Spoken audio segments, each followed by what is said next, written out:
Welcome back to Spiritual Summaries. Today, we're diving into another fascinating section of the book of Genesis, covering chapters 27 to 33. We'll be exploring the complicated relationship between Jacob and Esau, Jacob's transformative experience with God, and so much more. I'm using the King James Version for this series, but feel free to follow along in your preferred translation. Stick around until the end because I have some thought-provoking questions that I'd love to hear your opinions on. Trust me, you won't want to miss the chance to weigh in on these biblical events. So let's get started.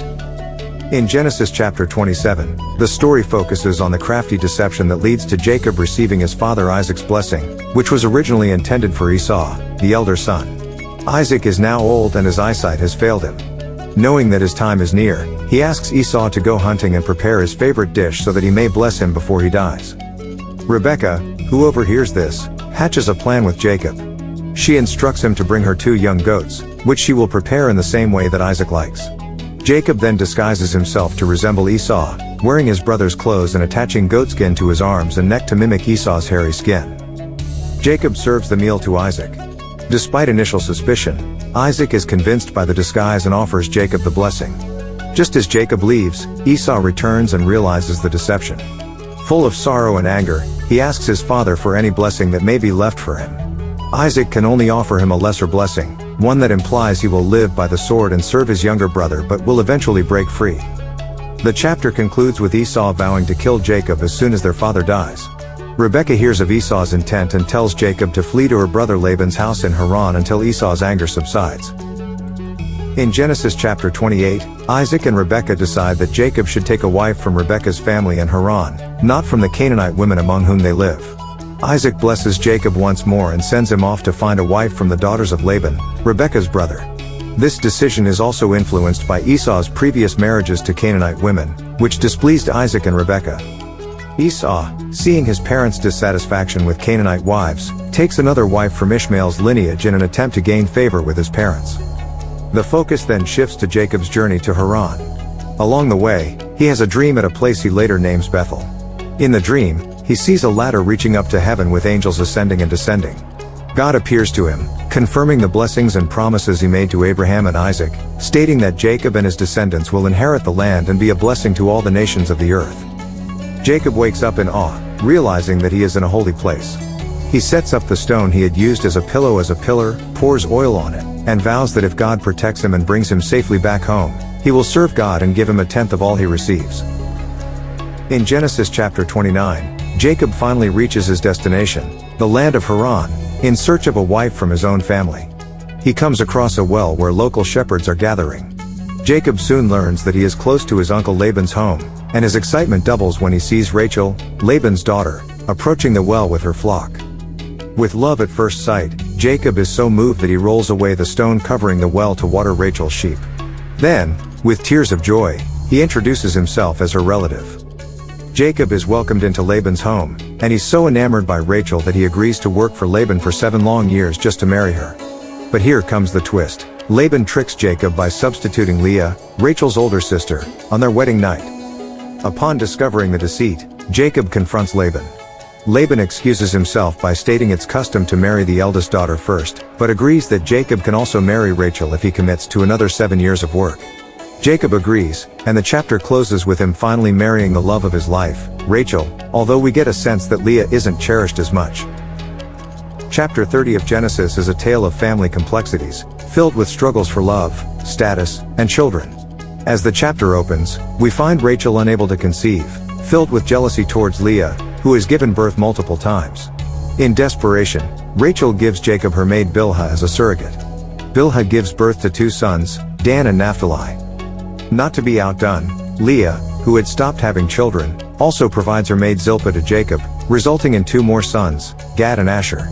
Leah herself then has 2 more sons, Issachar and Zebulun, and a daughter, Dinah. Rachel finally has a child of her own, Joseph, which elevates her status and fills her with joy. The chapter also delves into Jacob's entrepreneurial spirit. He makes a deal with Laban to keep all the speckled and spotted sheep and goats born in the future as his wages. Through selective breeding, Jacob increases his flock, becoming exceedingly prosperous. And so, chapter 30 closes with Jacob gaining wealth and a large family, but not without domestic tensions that foreshadow more drama to come. In chapter 31, the tension between Jacob and his father-in-law Laban reaches a tipping point.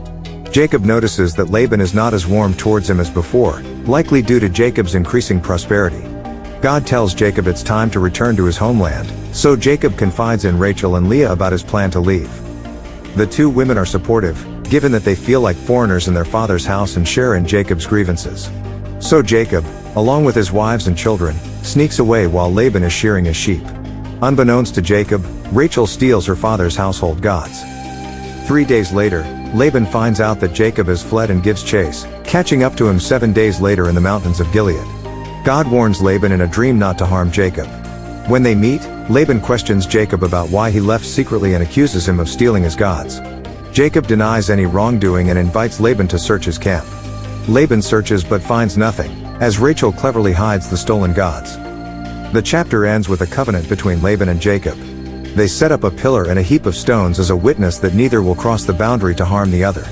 Laban blesses his daughters and grandchildren before returning home, and Jacob continues on his journey. In chapter 32, Jacob is on his way home, but he's anxious about meeting his brother Esau, whom he deceived years ago. To prepare for the encounter, Jacob sends messengers ahead to Esau with a message of peace.